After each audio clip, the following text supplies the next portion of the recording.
Hello, friends, and a very warm welcome to all of you all. This is Aanchal, and I welcome you all in this session. खुशखबरी आ चुकी है कि IBPS PO की vacancy 600 से increase हो चुकी है।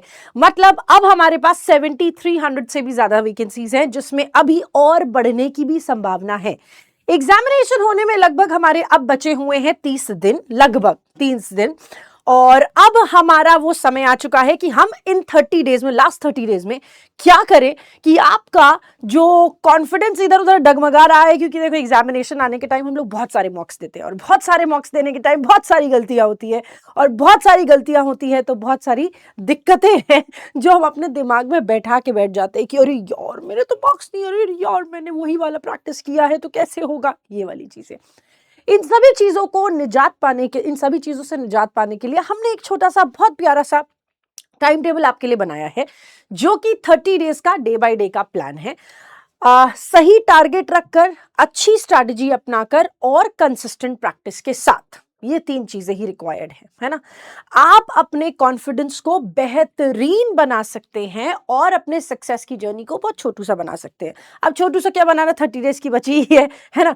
तो शुरुआत तो हमारी हो जाएगी 30 डेज के बाद, लेकिन उससे पहले आपको क्या करना है, जो आप अपने आप की क्राइटेरिया को पूरा मेंटेन करके चलिए। तो क्लियर कॉन्सेप्ट्स, हाई स्कोर और कॉन्फिडेंस के साथ चलिए शुरू करते हैं। फोकस स्टडी होनी चाहिए, इजी स्केड्यूल होना चाहिए। 4 हफ्तों में डिवाइड कर दिया है क्योंकि 4 हफ्ते बचे हैं। क्या करना है आइए जरा बात करते हैं। बहुत प्यारा सा एक आउटलुक है इसका, देखिए जरा। 4 वीक का एग्जाम प्रेपरेशन प्लान है आपका। सबसे पहला फर्स्ट और सेकंड वीक जो आपका रहेगा, कुछ लोग ये सोचते हैं कि मैं जीए बिल्कुल ही छोड़ दूं इस समय, मत करना, डोंट डू दैट। क्योंकि अचानक से अगर 1 महीने पहले से जीए छोड़ा रहेगा और आप सोचो मैं एग्जाम आते ही मान एकदम तोड़ा फोड़ा नाकी कर दूं सब चीज की, तो दैट इज अ पॉसिबिलिटी तो है, लेकिन फिर ऐसा हो जाएगा कि यार बहुत ज्यादा बर्डन फील करोगे, फिर पढ़ाई बर्डन लगने लगी कि पढ़ाई पढ़ाई नहीं लगेगी। So don't get into in a situation जहां पर आप अपने आप को परेशान कर दो, ठीक है। तो सबसे पहले क्या करना है, वीक्स आपके जो फर्स्ट और सेकंड वीक होंगे उसमें आपको कोर फिक्सेस की बात करनी है। मतलब जो आपके इंपॉर्टेंट चीजें हैं उनके बारे में बात करें, जो आपके एसेंशियल है, प्री रेक्विजिट्स है, उनकी बात करें। तो एक मॉक आपको डेली लगाना है पहले 2 हफ्तों में। हर टॉपिक को, हर वीक टॉपिक को रादर, जब आप मॉक दोगे तो आप मॉक के बाद आप अपने मॉक को एनालाइज भी करोगे, है ना। और एनालाइज करके जो भी चीज आपको लग रही है कि यार ये प्रॉब्लम कर रही है, तो पहले 2 हफ्तों में फिक्स कर लो। उसको जाके तीसरे चौथे के लिए मत छोड़ो, वो फर्स्ट 2 वीक्स में हो जाना चाहिए। उसके अलावा जहां लग रहा है कि वीक टॉपिक है उसमें सेक्शनल टॉपिक्स दो, सेक्शनल टेस्ट दो, ताकि समझ में आए कि जो वीक पोर्शन है उससे ज्यादा काम कर सकते हैं। अब इस तरह से अगर पहले और दूसरे वीक में आपने अच्छी तरीके से अपनी जो क्लासेस आप कर रहे हैं रेगुलर बेसिस पे वो करिए, लेकिन ये काम आपको करना जरूरी है। अपने स्ट्रॉन्ग फाउंडेशन को बिल्ड करके रखना, और फर्स्ट 2 वीक्स में आपको अपने जीए को बिल्कुल भी छोड़ना नहीं है, ये गलती मत करिएगा। यहां आपकी जीए जो है वो कंटिन्यू रहेगी। प्लीज डू नॉट थिंक कि हम इसको छोड़ सकते हैं, ठीक है। फिर आते हैं हफ्ते के तीसरे हफ्ते पे। फर्स्ट और सेकंड हफ्ता हो गया, अभी इसके बारे में हम और थोड़ा डिटेल में आपको बता देंगे, ठीक है। तीसरा हफ्ता हो गया हमारी स्पीड और एक्यूरेसी का। तो 2 मॉक्स डेली आपको इस समय देने हैं, हर रोज, और आपको स्किप करना है टाइम कंज्यूमिंग टॉपिक्स को। जो लग रहा है कि यार ये वाला क्वेश्चन ऐसा है जो कि मेरे दिमाग को ऐसे तरीके से करेगा ही करेगा, एग्जाम में मेरे मार्क्स लेकर चला जाएगा, मेरा टाइम भी वेस्ट करेगा, उसको तुरंत छोड़ दो, ठीक है। स्किपिंग स्ट्रैटेजी जो है अपनी, उसको बहुत ज्यादा इंप्रोवाइज करने की जरूरत है। क्यों? पीओ के एग्जामिनेशन में आपकी, जब कभी भी प्री का एग्जामिनेशन होता है तो आपकी नॉलेज टेस्ट होती है। आपका नॉलेज तो कम टेस्ट, हम कहेंगे स्पीड और एक्यूरेसी ज्यादा टेस्ट होती है। फिर मेंस में जब जाते हो तो आपकी नॉलेज टेस्ट होती है। हम जब इस चीज को डेवलप करने बैठते हैं तो अभी अंडरस्टैंडिंग क्या कहती है, अगर हमको ये नहीं पता होगा ना कि क्वेश्चन कौन सा करना है कौन सा छोड़ना है, तो हमारे लिए प्रॉब्लम कर जाएगा। ये प्रैक्टिस आपको मॉक में ही हो जानी चाहिए। ऐसा नहीं कि एग्जाम आएगा तो मैं देखूंगा कौन सा सही है कौन सा गलत है। आपको पता चल जाना चाहिए कि अगर नहीं हो रहा है, इसको भी अभी थोड़ी डिटेल में बताएंगे कि कैसे आपको समझ में आ जाएगा that this question has to be left. वो let's not focus on something, है ना, जो कि हमारा टाइम कंज्यूम करेगा, हमारे मार्क्स लेकर चला जाएगा। क्यों हम अपने आप को ऐसी परिस्थिति में रखें जहां पर हम खुद ही धकेल रहे हैं, है ना। स्मार्टर तरीके से काम करना है और जल्दी अटेम्प्ट करने हैं, दैट इज इंपॉर्टेंट। जल्दी अटेम्प्ट क्यों करना है? क्योंकि हमारा स्पीड एंड एक्यूरेसी यही टेस्ट होने वाला है। अगला है हमारा वीक 4 की बात करें, पीक परफॉर्मेंस। इस समय पर आपका जो मॉक होगा ना, वो मॉक आपको एग्जाम टाइम पे देना है, क्योंकि इस समय तक आपके पास आ चुका होगा आपका एडमिट कार्ड, और उस एडमिट कार्ड में निकल चुकी होगी आपकी डेट, और उस डेट के अकॉर्डिंग करना होगा आपको काम, डेट भी और टाइम भी, है ना।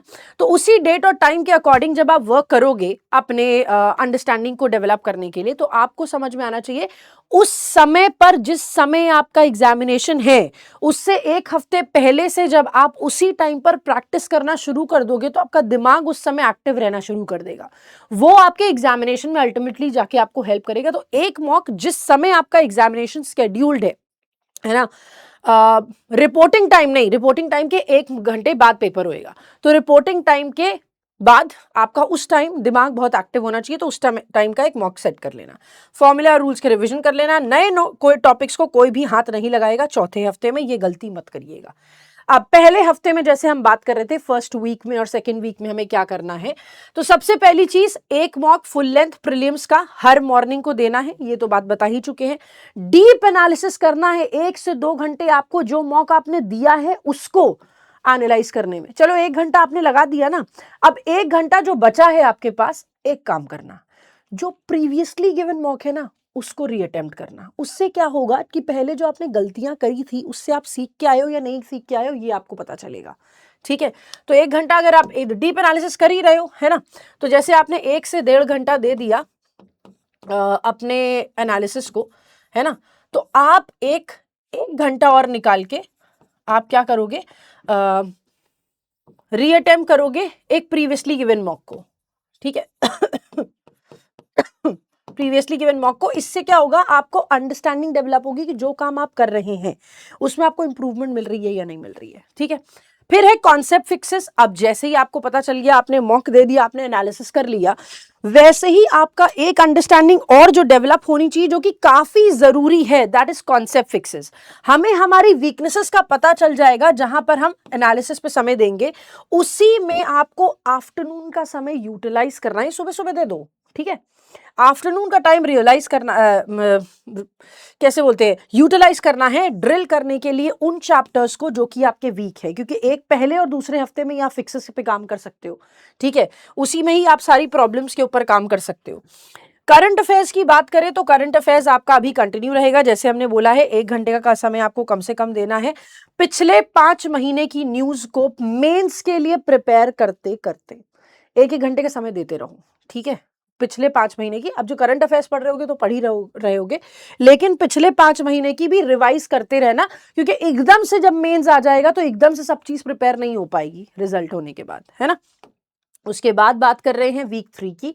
वीक 3 में जैसे हमने इन सब चीजों के बारे में तो आपको बता दिया, डबल मॉक्स देना जरूरी है, 2 फुल लेंथ मॉक्स आप दोगे ही दोगे पर डे पर। अच्छा, जैसे हमने आपको बोला कि selection of questions, time consuming topics जो है उसको स्किप करना, स्किपिंग स्ट्रैटेजी को बेहतर करना, ये बहुत जरूरी है ना। और कैसे जरूरी है, तो एक 10 सेकेंड रूल है कि भैया प्रैक्टिस करिए स्किपिंग कॉम्प्लेक्स पजल्स और long arithmetic with in 10 seconds. 10 second के अंदर अंदर, मैक्सिमम मान लो 15-20 सेकंड के अंदर तुमको समझ में आ जाना चाहिए ये क्वेश्चन अटेम्प्ट करने लायक है या नहीं है, मुझे इस पे टाइम इन्वेस्ट करना चाहिए या नहीं करना चाहिए।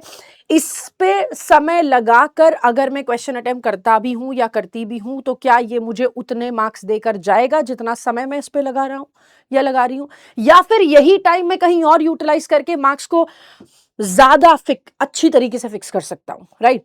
तो ये काम करना आपको जरूरी है, ये स्किपिंग की स्ट्रैटेजी है जो आपको सीखनी इंपॉर्टेंट है। फिर सेक्शनल ग्राइंडिंग, जैसे हमने आपको बोला, हेविली उस चीज पे फोकस करो जो high yielding fast scoring topics हैं। जैसे अभी हमने बोला आपसे, ये वो टॉपिक जो हमको पता है कि यार ये तो मार्क्स देकर ही जाएगा, तो उस पे ज्यादा फोकस करो, उसको डबल चेक कर लो भले। ठीक है, कि यार इसको, अच्छा ये वाला तो मुझको आता है ना, लो इसको डबल चेक कर लेता हूं, उसको भले डबल चेक कर लो। हम बोलते हैं ना बार बार कि आईबीपीएस के एग्जामिनेशन में मान लो 30 क्वेश्चन आ रहा है इंग्लिश में, तो हम कहते हैं 30 क्वेश्चन में से 30 अटेम्प्ट करना जरूरी नहीं है, हम कहते हैं 22 से 25 अटेम्प्ट करो, लेकिन 22 से 25 सही होने चाहिए, एक्यूरेसी पे ध्यान दो। ठीक है, 30 में से 30 की होड़ में मत लगो, 30 करके आओगे, 15 गलत हो जाएगा, 12 गलत हो जाएगा, फायदा क्या हुआ। हम कहते हैं उतने टाइम को यूटिलाइज करके 22 से 25 क्वेश्चन करके आओ, लेकिन वो सही करके आओ। ठीक है। एक्यूरेसी लॉक करनी है अपनी, बहुत जरूरी है। Ensure your accuracy rate stay strictly above 90% during mock test, इस बात का ध्यान रखना है आपको। और सुन लो मेरी बात, हम बार बार बोलते हैं जब एक्यूरेसी और स्पीड दोनों चीज चेक हो रही है, इस टाइम पे भी आपको एक्यूरेसी को प्रायोरिटी देनी है, स्पीड को नहीं। बार फिर बोल रहे हैं, 30 में से 30 question is not your target, 22-25 is your target, but 22-25 सही होने चाहिए। 22-25 is your target and 22-25 should be correct. इतना करो जो सही हो, ठीक है, दैट्स इंपॉर्टेंट। उसके बाद बात करें तो हमारे पास है पीक परफॉर्मेंस का समय, week 4 which is the ultimate week, जो आपके एग्जाम से एक हफ्ते पहले का सबसे सबसे इंपॉर्टेंट टाइम होता है। इसमें आपको बायोमेट्रिक मैचिंग करनी है। जैसे हमने आपको बोला कि जो भी आपका रियल एग्जामिनेशन का टाइम फिक्स है, जैसे अगर आपको 7 बजे बुलाया, 8 बजे बुलाया, तो आपका अगर 8 बजे बुलाया तो आपका एग्जाम 9 बजे शुरू होगा, ठीक है। जो भी आपका रिपोर्टिंग टाइम है उससे 1 घंटे बाद का, उस टाइम पे आप अपना मॉक दीजिएगा जरूर, एक हफ्ते पहले से ही। इसमें क्या होगा, आपका दिमाग जल्दी उसी समय पर काम करना शुरू कर देगा, उस समय आपका दिमाग एक्टिव रहेगा, तो आप अपने प्रैक्टिस को एनहांस कर पाओगे। फॉर्मूला रिव्यू कर लेना, मेमोराइज कर लेना, मैथ की जो ट्रिक्स होती हैं, स्क्वायर्स 30 तक, 20 तक, क्यूब्स आपने, फ्रैक्शन के परसेंटेजेस, ये सब चीजें आपको होनी चाहिए, तो पहले से ही होनी चाहिए यार, ये कोई लास्ट मोमेंट का नहीं है ना, बस रिवीजन करना है। ग्रामर ब्लिट्ज की बात करें तो यार देखो, वर्ब का, टेंसेस का, एरर स्पॉटिंग के क्वेश्चन जो है, रूल याद मत करना, है ना, टेम्पलेट के थ्रू क्वेश्चन सारे रिवाइज कर लेना। 120 रूल्स वाले आपके पास वीडियो बनाई हुई ऑलरेडी, उसको एक बार गो थ्रू कर लेना, फास्ट फॉरवर्ड में चला के गो थ्रू कर लेना, वो क्वेश्चंस के थ्रू ही बनाइए तो आपको और अच्छा ही लगेगा, है ना। और रेस्ट रूटीन जो होगा आपका, ध्यान रखिएगा, एग्जाम से 24 घंटे पहले पढ़ने की जरूरत नहीं है। मॉक टेस्ट बहुत ज्यादा अपने आप को ड्रिल करने की जरूरत नहीं है, अपने आप को बर्नआउट मत करो, क्योंकि ऐसे कुछ बच्चे ये भी होते हैं कि यार सुबह सुबह उठेंगे मैम, सुबह उठेंगे मैम, एक मॉक सुबह देख चले जाएंगे। मत करना ये यार, ये बर्न आउट कर लोगे अपने आप को, अपना दिमाग एकदम स्ट्रेस आउट हो जाएगा। तो 24 घंटे पहले अपना दिमाग एकदम खाली रखोगे शांति से। ये था आपका चौथा हफ्ता। अब जो हाई यील्डिंग प्रायोरिटीज आपकी होनी चाहिए एग्जाम में सेक्शन वाइज, उसकी बात करें तो क्वांटिटेटिव एप्टीट्यूड में फोकस टॉपिक्स आपका डीआई का, quadratic equation, number series and simplification पे होना चाहिए। डेली टारगेट की स्ट्रैटेजी, कम से कम 5 डीआई के सेट प्रैक्टिस करो और 10 क्वेश्चन स्पीड मैथ पे टॉपिक पे डेली लगाओ, ठीक है। रीजनिंग की बात करें तो फोकस करना है syllogisms, inequality, code encoding, blood relations, linear flow puzzle, और डेली टारगेट में 4 पजल्स कम से कम सॉल्व करने हैं। मास्टर करो एलिमिनेशन, जो चीज नहीं आएगी 10 सेकेंड रूल याद रखो। इंग्लिश लैंग्वेज की बात करें, reading comprehension, error detection, cloze test, parajumbles आने ही वाले हैं। पैराजम्बल को फर्स्ट और लास्ट अटेम्प्ट करके छोड़ देना, क्योंकि हमने आपको पहले भी बताया हुआ है, जो चीज ट्रबल करती है उसको एग्जामिनेशन में अटेम्प्ट करने की जरूरत नहीं है। और बाकी हमारी जो टारगेट होना चाहिए, क्योंकि हम मेंस का भी बिल्डअप अभी देख रहे हैं, इसलिए हमारे लिए बहुत इंपॉर्टेंट है कि हम 2 आर्टिकल्स हर रोज पढ़ें ही पढ़ें, ठीक है। एडिटोरियल का एक मेरे साथ पढ़ लेते हो, एक अपने आप पढ़ो ही पढ़ो, क्योंकि ये आपकी स्पीड को, अंडरस्टैंडिंग को, आपकी रीडिंग को, आपके वोकैबुलरी को, आपके सेंटेंस स्ट्रक्चर को, सबको इंक्रीज करेगी, जो कि अल्टीमेटली डीआई में बहुत सारा डेटा आता है, तो ये जल्दी पढ़कर जल्दी समझ पाए, रीडिंग और अंडरस्टैंडिंग से होगा। यहाँ सिलॉग्स में, पजल में इतना सारा डेटा आता है, जल्दी पढ़कर जल्दी समझ पाएं, ये सब कैसे होगा, जब आपकी रीडिंग डेवलप होगी, आपकी अंडरस्टैंडिंग डेवलप होगी, तो अल्टीमेटली ये जो है ये आपको ओवरऑल हेल्प करने वाला है। और 10 एरर स्पॉटिंग के क्वेश्चंस डेली प्रैक्टिस कर लो, वो होते जाएंगे। वही हमने आपको जैसे बोला है, वो तो अभी से ही शुरू कर दोगे तो भी हो जाएगा, है ना। That is something very very important for all of you all. तो ये हमारी एक बहुत प्यारी सी पीपीटी थी जो हमने आप सभी के लिए बनाई थी, and I hope and wish कि आपका सेशन काफ़ी फ्रूटफुल रहेगा। अगेन एक क्विक रिव्यू के लिए हम आपको बता दें कि अपने मॉक टेस्ट अभी डेली रखना है, फर्स्ट और सेकेंड वीक में। वीक टॉपिक्स पे अभी फोकस कर लो, पहले 14-15 दिन में सेक्शनल टेस्ट पे काम करो, जो वीक टॉपिक्स हैं उनके।